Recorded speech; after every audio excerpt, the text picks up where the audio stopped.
कि 125 पहला लेवल ही पार नहीं हुआ भाई हमसे, ये कमजोरी है ना, कमजोरी है। पहला लेवल ऊपर का पार नहीं हुआ निफ्टी बैंक निफ्टी से, तो इसका मतलब क्या है, मार्केट तो ढीला है और रिकवरी भी कितनी है, मच्छर जितनी। करेक्ट। 150 पॉइंट की रिकवरी कोई रिकवरी है हार्डली। हाँ, बैंक निफ्टी में भी आप देखो 50 700 675 का पहला लेवल था, उसके थोड़ा सा वहां तक पहुंचे।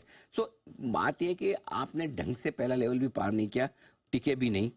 अब जिन लेवल पे आ गए वो सबसे इंपॉर्टेंट लेवल इस फॉल के हैं, जहां से आपने पूरी तेजी की शुरुआत की। तेजी की शुरुआत ही यहीं से की जो लाइफ हाई बनाया निफ्टी बैंक निफ्टी ने, यहाँ से बाजार घुमा था और वो था 50 750 50 850, इन पर आ गए हैं। बैंक निफ्टी 50 300 सॉरी निफ्टी 24 750 24 850 और बैंक निफ्टी 50 375 50 575 ये लेवल पे है। तो अब रुकना है, ओहो जोश आया, रिकवरी आई है, बात सुन रहे हैं, बात सुनते सुनते रिकवरी है।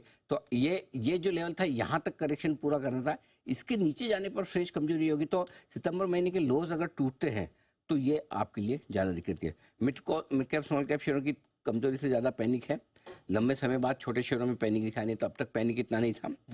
आज क्लोजिंग के लिहाज से 24 750 और बैंक निफ्टी में 50 375 बहुत इंपॉर्टेंट है। अगर इसके नीचे हम बंद होते हैं तो कमजोरी और बढ़ सकती है। जो सितंबर का लो था, सितंबर का लो क्लोजिंग बेसिस पे 24 400 और बैंक निफ्टी पे 50,000 अब अगला बड़ा सपोर्ट है जहाँ पे आप रुकेंगे। मैंने कहा दे ही दूँ, अगर क्या पता रिकवरी ढंग ढांग की ना हो तो रही है, कोशिश तो हो रही है शॉर्ट कवरिंग की, अब कितना टिकता है।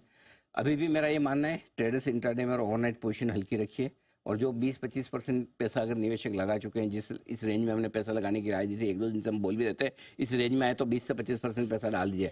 अगर आपने डाल दिया है तो शांति से बैठिए, नया कुछ मत कीजिए। नहीं डाला है तो 20 से 25% पैसा इन्वेस्टर के तौर पर आप 1 से 3 साल का व्यू है तो यहाँ डाल सकते हैं। Got it.